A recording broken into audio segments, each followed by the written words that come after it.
Well, Dos, we're in shambles as per normal, and finally we've got the new equipment, but it served us wrong today. Do you want to quickly bring everybody up to date with what's just happened? Well, firstly, I just want to say this is going down lovely. Yeah.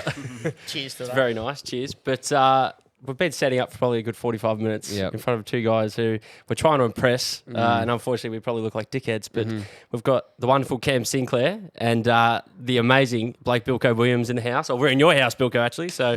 Thanks for coming on the show. Yeah, no worries. It's good to be here, and you're doing better than most media people. And obviously, parents with iPhones these days, when they go to take a photo in an autograph line, they take a lot longer than 45 minutes. Really? Yeah.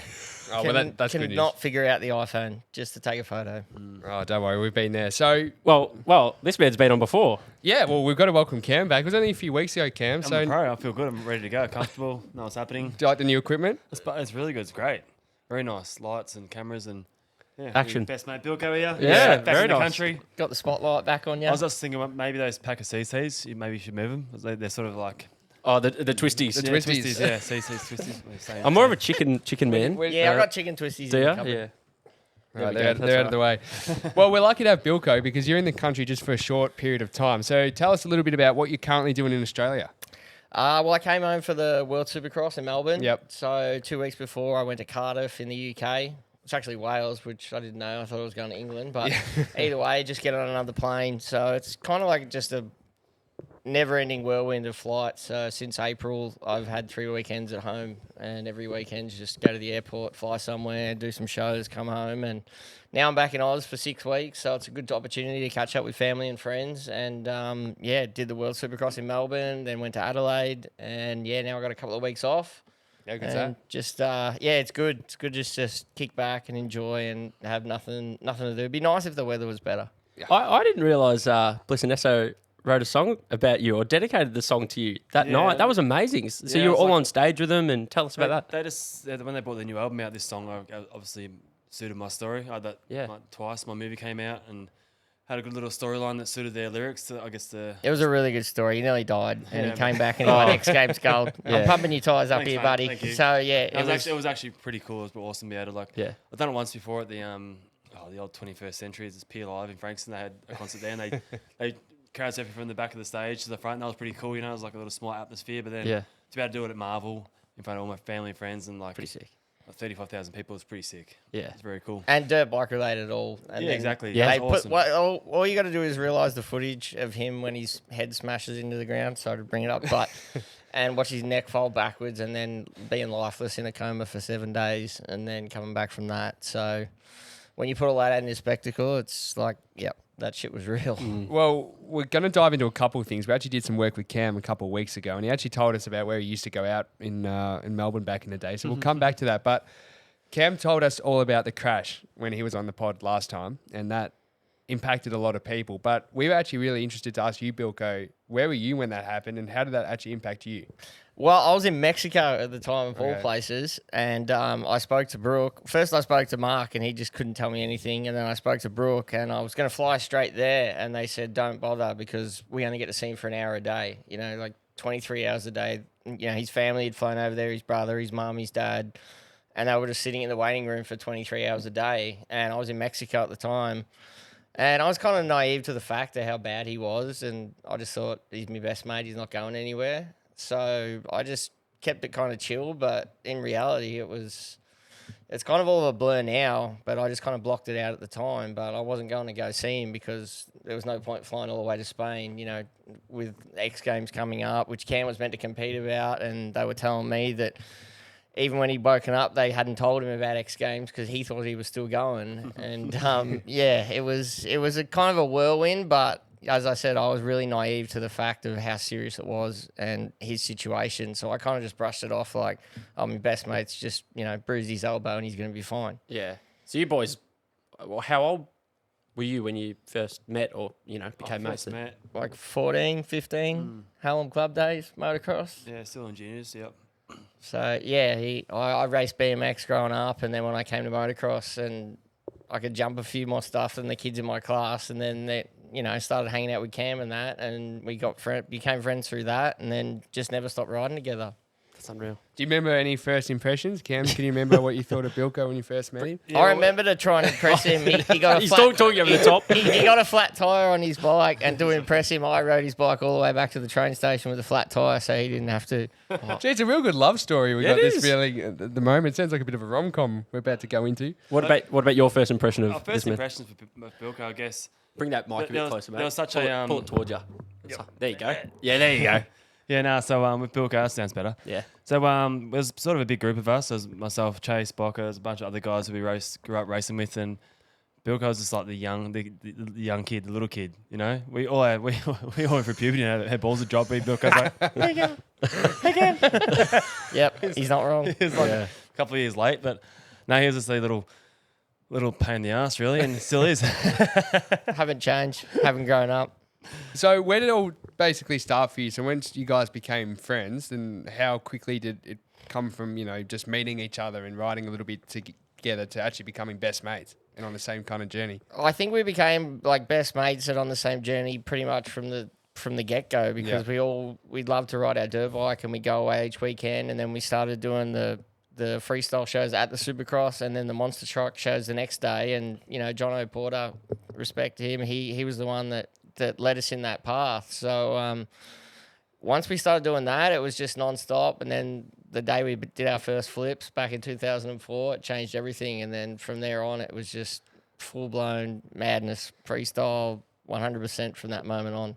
We both just had the same, I guess, goal, and we just enjoyed doing the same thing. We ride BMX. We used to go down jumping. We used to go mini bike riding. So whatever I loved, he loved. Whatever he loved, I loved. So our paths sort of just led together, and we just sort of went our own way with that. It was me and him still side by side. We got the same sponsors. Sponsors backed us, and we created a team to travel around Australia and done the same with freestyle, joint Crusty tour together. That was 2002, 2003, 2004. It was just we were at the same event every time, and we were both together. So and we lived so close to each other, so it just sort of made it easier to do it together. Every weekend was a road trip to either Adelaide, Sydney, Brisbane, or whatever, just in the back of a high-ace van with our mechanic, and just we were just on the road non-stop, and we were both chasing the same dream. Yeah. So I don't mean to keep going back to that crash, but that makes it even more so a bit of a gratitude moment for you, like, and yourself for being alive, but you've known each other for that long. You're not kind of just mates. You're more than mates. So for like a moment like that,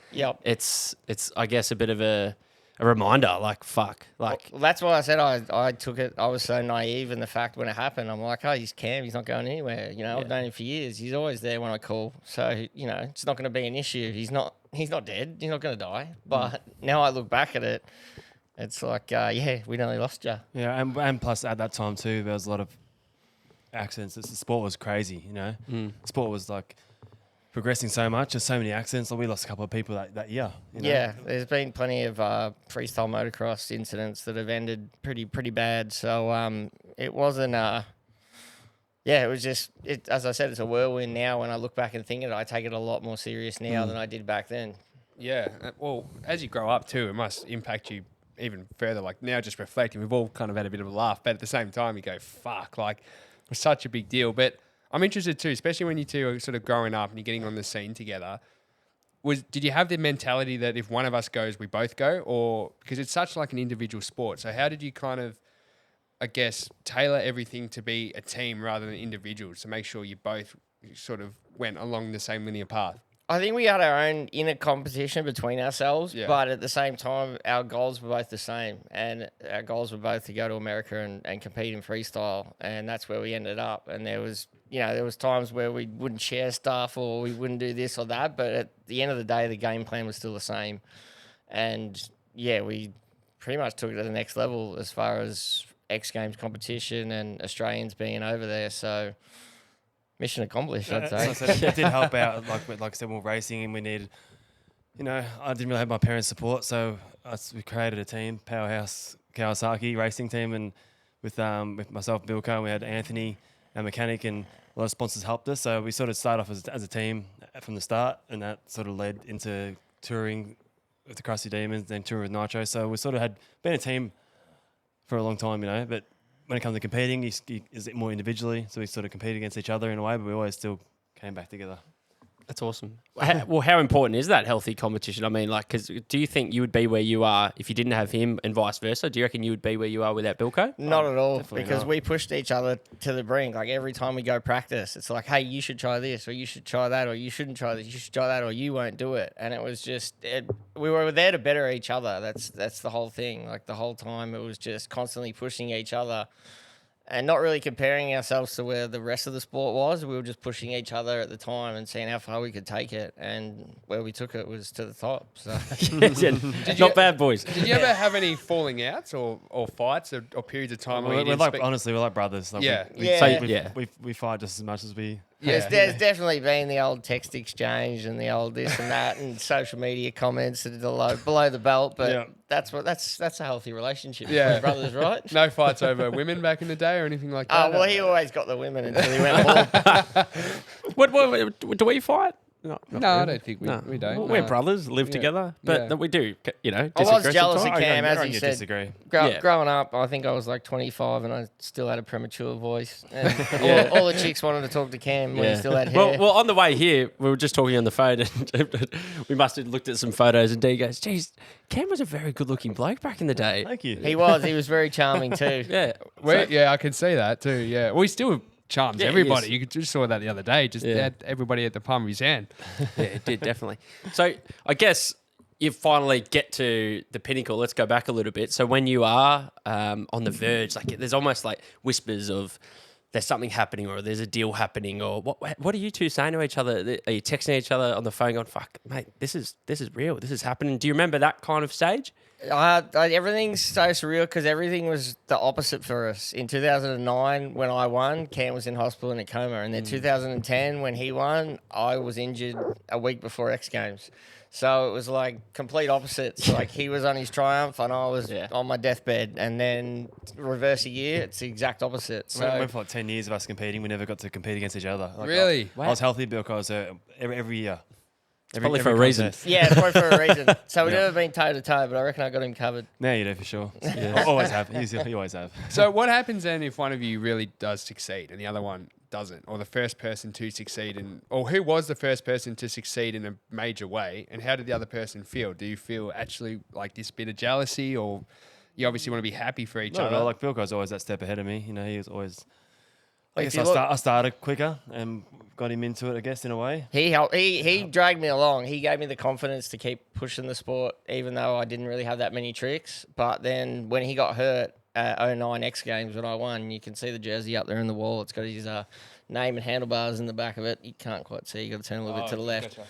But it had the Sinks logo on the back because I knew he was with me the whole time, and I think he was still in Spain at the time. I don't know if he'd gone home yet. No, I was there You for were there 3 for a weeks. month. Yeah, 3 weeks. But yeah, I mean, he was on my mind the whole time because I wouldn't have been there without him. And yeah, so I guess I took that leap first, but then 12 months later, it was roles reversed. You know? I was on the sidelines and it was his moment to conquer. What about the people around you? Because we asked Cam last time he was on the show about the people around him, like Brooke, for example, his parents. What about the people close to you, your family? Do they get near and go, well, look what's happening to him? And they definitely try and stress it through, but I mean, at the end of the day, you can only give someone advice and you can take it on board. So I try to keep them as least concerned as possible, and that's the way I look at it.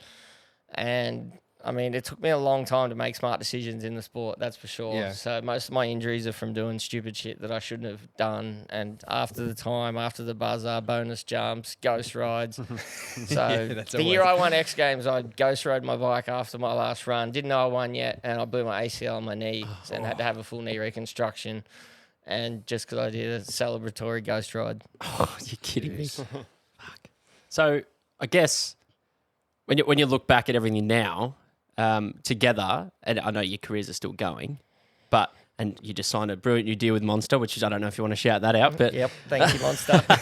Keep me and I know employed. Cam's looking good in the Fox over there. Yeah. He's looking very nice. That's it, mate. But do you ever get a chance? I know you live overseas now, but you probably don't often get enough of a chance to sit down together and have a beer and go, like, I'm proud of how far we've come together, like, because it probably all has happened so fast. Yeah, it's definitely happened so fast. And as you said, I don't think we've really sat down over a chicken snitty or a parma and said, look at what we've done back in the past. You know, it's always on display on the wall, as you can see here, and, you know, trophies and medals and stuff. And I think we just, after so long, we just kind of walk and shrug past it. But now when you look back and think about it, it's pretty amazing. The time will come, though.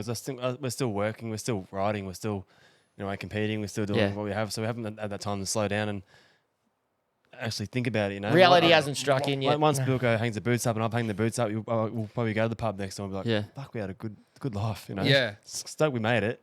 Yeah. We're still walking and talking to talk about it. But that's just the thing with our sport, it's like the rewards are so good, but when it's good, it's good. But when it's bad, it's not good. I didn't mean to put it out there like you boys were retiring. That's not what I was saying. Wouldn't this be a live exclusive on Dawson D? I'm not far away. Yeah, we're pretty close. Yeah, I'm just being recycled. Yeah. Well, we struggle with each other. We struggle with actually, whenever we accomplish something, we struggle to actually pat ourselves on the back and go, well done. Because we're always like, okay, how do we up it? What's next? So do you guys struggle with that kind of thing as well? Are you always looking forward rather than back? I guess so, yeah. Yeah. Especially it's X Games too. Is a lot of pressure. Each year you come in, you want to outperform yourself than you did the year before. And for me, that ended in not competing for 3 years or so because I got injured before it. So it's like a double-bladed sword. You can push it too far and you can not make the actual contest and then realise that if you just showed up and got fifth, it would have been a lot better than not being there at all. Yeah. So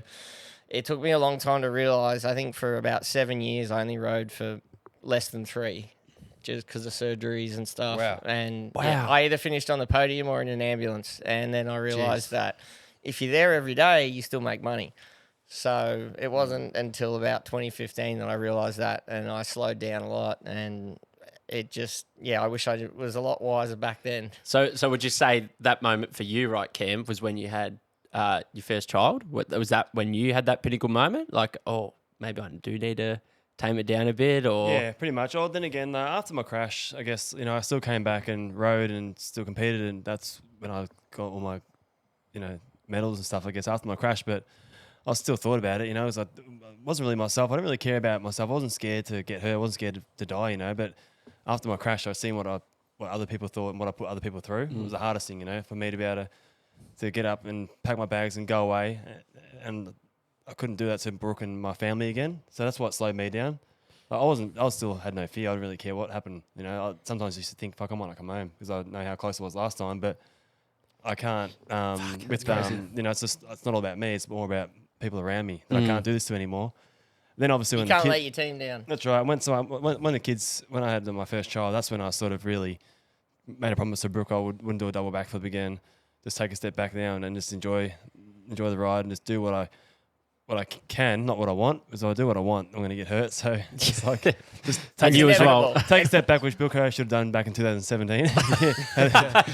Do what he can, not what he wanted, and he probably would have been won a lot more medals. But at the end of the day, it's like just life goes on, Yeah. So going back a little bit, when was the first time you guys actually signed any kind of deal together? Do you remember what that was? And how did we? Probably the Honda. Powerhouse Kawasaki. Well, they weren't a Kawasaki dealer, so it was more. That was a handshake deal with. It was Powerhouse Honda with Alpine Stars. And Konski. What did that look like? What did that look like? Was that money? Was it gear? I think it was $5,000 on the table between the two of us. You know what I meant by gear. Come on. Plenty of gear. Merchandise, is that the word? Mine's are imports. Between the two of us, we signed that deal with Honda, and we had factory backing. And so who's the brains of the operation here? Who's the one that actually signs away, and who's the one that say, mate, just shut up? Cam smacked his brains out a long time ago. But I don't really know. I think Bilko is obviously he's still the smart one out of the. You're the smart one, Bilko. Yeah. You back yourself in. Yeah, I'll back myself on that. But you nearly killed yourself falling through a coffee table. That's all right. Yes, that's true. Yeah, what happened there, Bilko? Do you want to share that quickly? Yeah, I was doing housework in America. I fell backwards through a coffee table, literally in slow motion. Said, "Don't put your hand out." And did put my hand out, still sliced enough to get 17 stitches and didn't cut a main artery. But at all the things I do for a living, I end up in hospital from falling through a coffee table. Yeah, bloody hell. Yeah, it's not nice. Those stories that people don't believe. I know. So out of all your injuries, how many of those injuries are from doing freestyle? Stupid shit? And how much are from doing stupid shit, you reckon? I think 80% are from stupid shit. Baltimore, where I destroyed my ankle and I've had 7 surgeries on that ankle since. That was sort of stupid, but that was stupid. Yeah. That was after time. That didn't have to happen. Yeah. Yeah. X Games Ghosty. What about X Games Ghosty. BMX, Adelaide Nitro? BMX, Nitro, blew my knee out. What about mini bikes? Doing the backflip in Bridget's backyard, landing on my face. That one hurt my knee. Yeah. Oh, I love this. I could watch these guys yeah, I do know. this. Do the interview. I'm you quite two. enjoying it. So, what about touring together, life on the road? How old were you when you guys Life on the road, David Bread. Yeah. When you guys actually started, how old were you when you started actually touring around together, and what did that look like? I want to go behind the We scenes. were like 21, 22. Bloody, that is so dangerous. That It is so was dangerous. dangerous. Bilko's good at telling stories. He's got the best memory. Where We, shut in the pizza box and throw the pizza box onto my balcony. he was one balcony across. It was a good shot. I'll walk out the next day. I'm like a pizza box, open it. Oh, dump in no. there. So I got to Bilko back. I got to pay Bilko back. So went to the after party obviously that night, and we all had fucked up hairdo. Had What were you rolling with? He had a mohawk, Mohawk? but he was a bit thin on top already, so it Yeah, wasn't yeah, much it's of a mohawk. Already. So anyway, so to get Bilko back, I'm like, I need the fire extinguisher off the wall, Yep. and I'm gonna knock on his door. When he opens, I'm gonna spray him. Yeah. Thinking it was classic. water, but so did that. Knocked on the door. Bilko answered the door, and it was powder. I went, and because I took the fire extinguisher off the wall to set the fire alarms off, Oh, this was no. like 2 a.m. and the hotel was packed. It was fully booked out. In Warrnambool, of all Yeah. places. Yeah, and then next minute, so the whole floor was just full of powder. And Oh then my fire alarm's God. going off. After it went off, it was like, woo, woo, and I went and jumped on the bed, and I thought, oh, shit. And then I didn't hear any footsteps, and I opened the door about 10 seconds later, and Cam was still standing there with a dumb look on his face with the fire extinguisher in his hand. I'm like, what are you doing? Go and hide. Get the hell out of here. And then, yeah, it escalated over the next hour, and the fire alarm was still going off, and I knew not to leave my room because it was a false alarm, but there was, Everyone's in the car park. yeah, everyone was in the lobby, and then all of a sudden, it was pretty funny. The Fire trucks, the PA ambulance. system for the hotel where the alarm came through, they figured out if you press the intercom button, they could talk, and it'd go through every speaker, and it'd stop the alarm. So I was laying in my bed with a pillow over my head because I was sick of the alarm, and next thing I hear one of the other riders' voice, like, wait, it stopped. And then they figured they could speak into the microphone, and it went through every speaker in the hotel. And he goes, God. "It was Cam Sinclair. What a fucking dickhead!" And just threw him under the bus. At and this stage, everyone was in the foyer with their kids, people in their jocks, they've got their kids on their shoulders. There's fire trucks at the front. It was just, it was a bit of a mess. And yeah, so I got in trouble and I got banned. I actually got fired, but then I got my manager to write a letter in just to explain what I did, what the reason behind it was. Yeah. Because I was just trying to get Bilko back. I wasn't trying to. It was a set the alarms cover off. up. So anyway, Yeah. so he let me back on the next week. Really? Yeah. What was the what is it? A phone call? How you get the sack? What is it? No, I was just like banned there on the spot, I think. 'Cause, Yeah. You're fired. Yeah, pretty much. But, yeah. But the thing is, with our sport, it's we're hard to replace. So That's exactly right. Yeah, so you can't just go to the the B grades at the local footy club and get another player to come and step in. So That's right. That's a good Cam point. was unique to the brand and the name, and A crucial part of the puzzle. yeah, Yeah. and he did mess up, but it was all in good fun when he did it. So Did you learn your lesson, Cam, or Yeah. how long before the next incident? Oh, fuck. how long you Been got? too many. Gosh. Well, I guess that we're hitting the Australian kind of circuit. What about training together overseas? You know, I know you both lived together in America for a while. What was that resume like? Routine like, I guess. Let's not skip over that. No, like, I wasn't getting too deep onto Friday, Saturday night, but in the morning, are you up training or you're sleeping in? We sort of rode most mornings, didn't you? Because of Yeah, wind. you always try and beat the heat and the wind in Southern Yeah. California because, once it gets to 10 a.m., it's already 40 degrees. Yeah. So we'd always get up early, go ride, say 8, 9 o'clock, and ride for a couple of hours. Sometimes you'd ride twice a day. Sometimes you'd ride, depends on the wind, basically on the wind. You'd base everything off the wind. And then depends what you were practicing for. Before X Games Best Trick, Cam was spending all his time in the foam pit, which means you do it in the morning or in the evening when it cools down a little bit. Because whatever degrees it is outside in the foam pit, you're plus 20 degrees. Ridiculously So, hot. Well, yeah. It's like 40 degrees there, so it's like it feels like 60. Yeah. It's ridiculous. Yeah, once you land, or if you land upside down, you're wedged under the bike and you're stuck there for 45 seconds. It feels like you're in a sauna for an hour. Oh, no snakes in those foam pits, Cam? Yeah, there's plenty of rattlesnakes. Oh, yeah? Okay, so we didn't just cop the unlucky day. the No, other you day. just don't think about the rattlesnakes. There's plenty of rattlesnakes in Southern California, and if you had a foam pit, you had rattlesnakes. Well, you actually made a good point because people probably listen to this and we talked a little bit about the shenanigans off I was going to say off field, but that's probably not the right. Off track. Yeah. Is that right? Off ramp. Off ramp.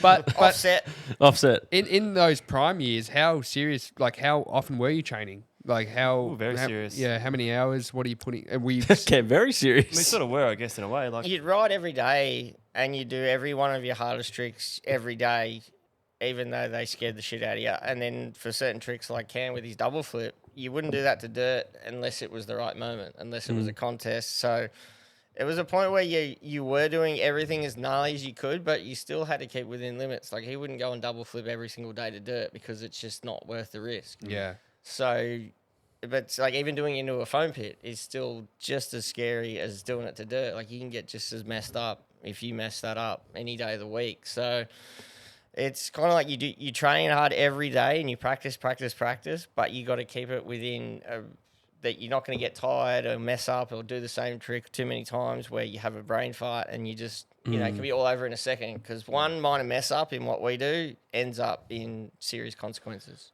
So on that then, this might seem like a really silly question, but if you're not doing that, because that's what you're training for, right? That one trick. Yep. So what's your training look like then if you're not going to do that trick all the time, which obviously really, really repetitive? What else do you do on the track? And yeah, we still ride freestyle. Like, every day I'd go ride. We'd go to Brian Deegan's place and would warm up on the ramps. He'd hit ramps, like, you know. You just do your normal routine and stay comfortable with your motorcycle. Like, when we say train, we don't really train. We just talk shit, laugh. Okay. Just joke around. Yeah, and then you do some tricks and you joke around the boys again. Some of them might fuck up, you tease them for it. It's like it's all fun and games. It's never really like training, like, you know, like a footy drills or anything like that. Yeah, that's what I'm picturing. Like Bilko's got the stopwatch out. And No, not like that. We're also having fun and just hanging shit on each other all the time, 24/7. Yeah. You definitely know if someone's got the potential to push themselves a little further. You'll push that button and say, you can do that trick, you can do that trick. I know you can do that trick. And then same things happened at the foam pit for years back in the day when we were trying to do new stuff. He's like, do that upside down. You won't do that upside down. And next thing you know, we're doing world first stuff, you know, in contests. So it's like a slow progression. You got to gently push the buttons, but we never took it that serious, like it was a routine or, you know, a strict resume. But We'll be showing the beers after we ride, you know. Yeah. Dean will have beers in his fridge and we'll have a few beers after we ride. We'll drive back home to Bilko's house where we're renting a room out of, and go hang out by the pool and just have fun as mates. Exactly Yeah. right, So have fun. you weren't concerned about your diet, what you were eating or drinking. Or No. What about? Did you train? Were you in the gym? Were you? nah, not at all. No, shit. Okay. No. Well, And that was all. It was all whatever you could do on your motorcycle to be comfortable. that's all that with. mattered. It's all that mattered is Okay. being one with your motorcycle and just practice on your dirt bike. And it's a bit naive because, you know, you can go out there and ride and you can do things that people would just think are impossible, and it's just second nature. Like, you can go out and do it and just like that, the click of your fingers. Yeah. I think of that now, like when I do a backflip or a 360. If someone can jump that ramp, then I know I can do a backflip off it. Yeah. And then, to the average person, they're like, holy shit, you just let that motorcycle go upside down. I'm like, yeah, it was nothing. Not sure if you know it, Bilko, but these guys did their first backflip. Yeah, he said he Few took it weeks for a back. ride. How did we go? So, say it again. How did we go? Yeah. Oh, buddy, you're good as gold, mate. Good as gold. Actually, We at least listened to your instructions. So Cam. maybe explain like where we came over and what we did and whatever. And yeah, so you guys come over. We on Nitro Circus anyway. I use this bike where I do flips with people from the crowd. 3, 4, 5. 3, 4, 5. Yeah. So anyway, I told the boys. I told you guys when we first did our first little podcast together. We'll get you guys out and we'll do a backflip with these boys on the bike. So Did you do 2 at once? no, not too. We thought about it, but I was like, I was a bit. I'm talking about the backflip. now we're getting very M-rated. Yes. No. So the boys just came on and we did it in the foam pit, and it was fun. But I think a couple of times we under rotated. Then with your your first up, weren't you? Yeah, that's right. Yeah, D yeah. was first up, so we Your D was first. under rode a couple, and then once Dos jumped on, we were good to go. Well, I got more. Got more goes at it. You got more I goes. got 3. You got 2, but But mate, I was just holding on and I was dripping with sweat. Like I don't know how the fuck Cam was doing it. And like I said, that was a pretty cool day. So could you imagine doing that in 40-degree heat in Southern California? Can't. Ridiculous. I thought they were taking the piss because they said, "Oh, there's a snake in there." We said, "Oh yeah, haha, like hilarious." And they're like, "No, there's actually a snake in there." Roger. I was more, Roger. I was more scared about the fucking snake than I was the backflip. Nah, they run away from the noise. Yeah. They're scared of the noise and the vibration, but they're in there. But We should have set that up, so we should You should have. Rubber snake. Rubber snake. Oh, This mate. man would have shit himself. That'd be But so good. I have to admit though, so we're putting together a video for it, and we'll quickly move on from it. But we had to act at the end after we'd done it. Don't mention this. Do you remember? We were underprepared. So we had to do an intro after it had already been done. Yeah, that's right. So Cam introduced it, like surprising everyone, like, boys, you're gonna do a backflip, but we had to pretend like we didn't know what was hadn't happening. done it It's the worst acting you've ever seen. Dawson So- and I were, that was like that guy in New Zealand. So when we're on Crusty tour, I was at Nitro, and we used to pull volunteers from the crowd, and they'd say they were the people that got on the bike with Cam and did a backflip. This guy that got pulled from the crowd, and then we used our own riders, as we always do, he did an interview with the newspaper the next day Did he really? about how excited he was to be the volunteer that got pulled from the crowd and got to do a backflip with Cam Sinclair, even though he didn't do shit. and he got his name in the paper and everything, and he was so Make the most of excited. that. well, we met one of those volunteers the other day. Yeah, we did too. Yeah, we met this stuntman. But yeah, that's it. one of my favorite parts of the chat we had with you, Cam, on the podcast we did last time was the fact of how the industry is changing and now with social media. So I'm interested to hear your view on that too, Bilko. So now with TikTok and Instagram and all this content I hate constantly going out. Well, Oh, it really? saved our podcast, TikTok. Yeah, it has. Yeah, we're off the Shadow Man too. But so for example, TikTok, now people can watch it at home. They're not so shocked at seeing like a double backflip. Less people may be likely to come and actually watch it in person. How do you feel about this industry, and especially for the next generation coming up? So the guys that are coming up in the next 10, 15, 20 years, what do you think they're going to have to do to grab attention? You pretty much hit the nail on the head. The fact that like when Cam used to double flip at a show, people would come and they'd be standing up, like 15,000 people at Rod Laver Arena be standing up because they'd seen a highlight reel on the screen in front of them and they'd never seen it in person. They'd never seen it on their phone. They'd never seen it anywhere. And that was the moment. Like, that was it. You were witnessing something for the first time in your life. Nowadays, everyone sits on the couch and flicks their left thumb and they've seen everything they need to see. And they're going to a show and they've already seen it. They've already witnessed it. They've already watched it 20, 30 times. It, like, killed the intensity of how gnarly of what you're actually doing. It just almost put a dagger straight through it because every time you go now, you're like, all right, I've seen him do it on Instagram. You know what to expect, pretty much. Yeah. Have you seen a change in crowd numbers? I don't know. Yeah, there's definitely a lot less people at action sports shows now because they feel like they've seen everything or they can see it on their phone. Even like for instance, like the World Supercross, you know, people wanted to go there and see Kenny Roxon, but people were filming him the day before practicing on the track, and they were like, "See, already seen it, you know. You've already seen the track. You've already seen Kenny Roxon ride it. So what's the point of spending $80 on a ticket when you've seen it already? You know? Yeah. People are let inside to like see things that they normally wouldn't have been, and now it's like oversaturated. Like anything you want to look up, you can you can cure your itch to see whatever you want. And back in the day, like with freestyle motocross, if you wanted to see a double backflip, you'd have to come to the show and see Travis or Cam do it.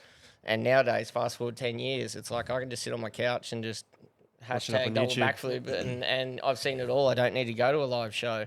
So it really was like Instagram and everything like that was a killer for live action sports shows, definitely around the world. So it's definitely, I mean, it's cool and it isn't because you can use your social media to keep, employed and whatnot and be popular and stuff. But if you're on the wrong edge of it, then it's, it's game over. So what do you think could be the factor to fix it potentially? Because like, for example, when we were at school, when the Crusty Demons came to town, everybody was talking about it at school. That's all everybody spoke about. Well, I said to you earlier, Bilko came to my school. Yeah, well, you did say that. Yeah.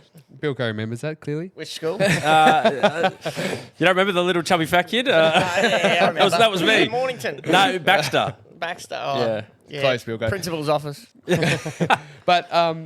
But yeah, nowadays, or even for the person that's listening to this that wants to get into the industry, then what do you see any way forward that how could you promote it to get larger crowds? Just progression of the tricks, I guess. If you get J.O. Archer to come and triple backflip at all the next lot of shows, that's going to be a selling point for sure. Yeah. But But the almost risk there's over- only so far. If he doesn't do that, then it's not going to be much to sell because they've seen it. It's like But you just got to keep progressing, I guess, and progressions come to a sort of hold until obviously Jo and Harry did what they did, but now they need to bring that into the next show. At the end of the day, we've been doing, like, you wouldn't say the same show, but a similar show. It's just doing that stuff on our dirt bike, you know, when 10 of us are in sync, doing backflips together and doing the same tricks together. It's still something you don't see every day. It's still not like you can flick over the TV and you're watching a football game or something. So it still has that appeal where it's exclusive and you still might want to go see it live. It's just hard now to keep up with the saturation of social media content that keeps it, you know, kind of exclusive because it's not on your TV every day, as I said, but it's still there. So when it comes to town, you got to entice people to want to come and watch it. So where were we? OnlyFans. Well, Cam's just ran and got us another beer, so thank you very much. Thanks, Cam. I've got a question. Well, you jump in there. I was going to say.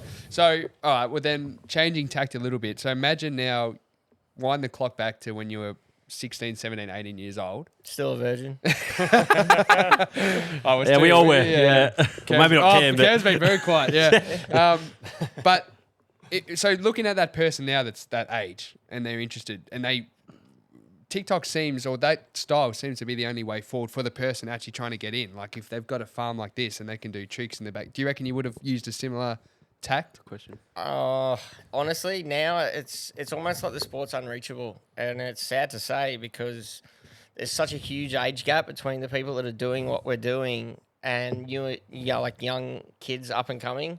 Because either one, they don't have the following or they don't have the facilities to do what they do. And to go out and to learn a double backflip and, you know, on your own dime, what do? Do you buy an airbag? Do you build a foam pit? Are you good enough to do that in the first place? And you could like spend years doing that and you still might not even get invited to a contest. So it's the sport of freestyle motocross is kind of like plateaued as far as upcoming new... I mean, you can still go out there and do demos and gigs and shows and stuff, but to reach the top, it's almost at a level... I mean, you look at every person that competes now, they're in their 30s, except for J.O., Harry's, 27 or something like that. There's just... And then the Richards brothers, they're mentored by Jacko, so they're lucky enough to live with Jacko. But other than that, there's nobody out there that has the facilities or anything like that to do what we do on motorcycles. So it's... like not what you know, it's who you know. Pretty much. Like you look at Jake Smith, he's like killing it. He's such a sick rider, but yeah, he works full time and he does such a enough good rider. shows to get him by and stuff like that. But it's just so hard to reach that next level because everything's saturated with social media content of old stuff and there's not that many shows. There's no contests. It's hard to break out of that zone. we were so lucky that when we first started, like, obviously from going from racing to freestyle, we started riding freestyle at the right time. That's when the sport was just.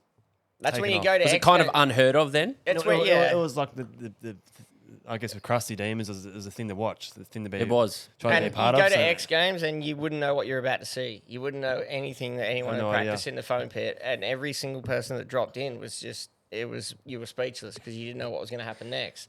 Now you go to X Games and you've seen him practice it 100 times and you've seen him try it and you know exactly what's going to go down. And it just kills that vibe. It reminds me so much of, I don't know if you boys were wrestling fans growing up. No? Nah, I know The Rock. Yeah.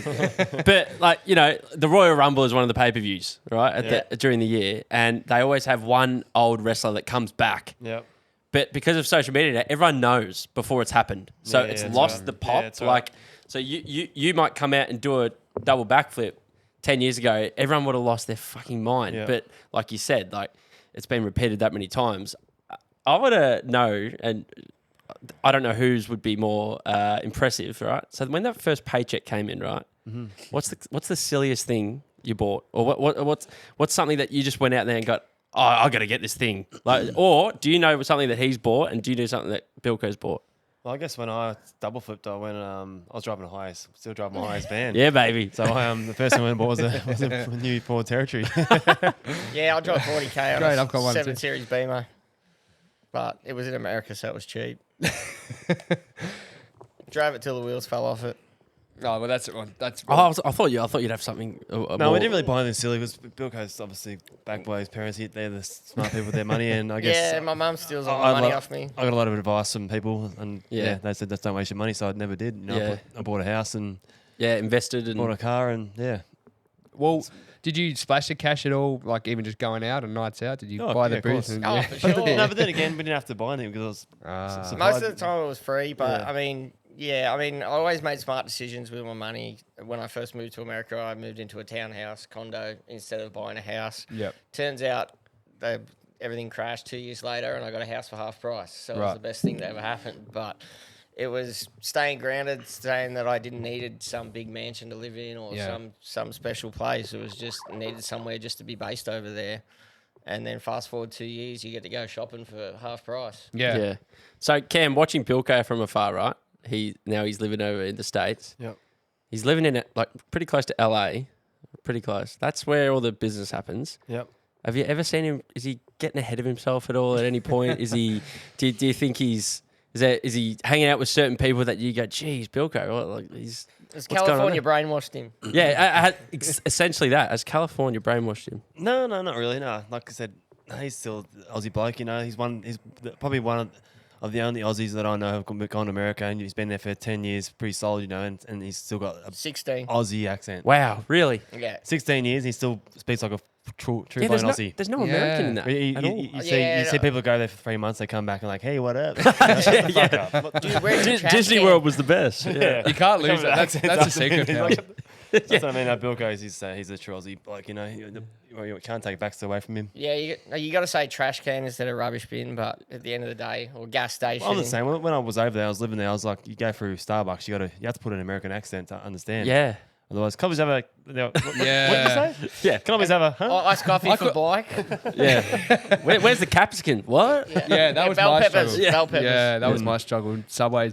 Do you want to get into some of the questions from the fans? Let's do that. Why not? Let's bring Only the fans fans? into Let's it. get the fans So- involved. Fans of both of ours, maybe. Yeah. I think they're your fans. But boys. no, they're definitely your fans who've reached out. So there's a few good ones and a good friend of both of you guys. Yeah, we'll start with that one. So that's probably that was gonna lead to my next question anyway. So Jack Simpson, good friend of the show, was What episode was Simo? 70 something. I went to school with Simo. He was a rat bag. What episode is this going to be? Sorry.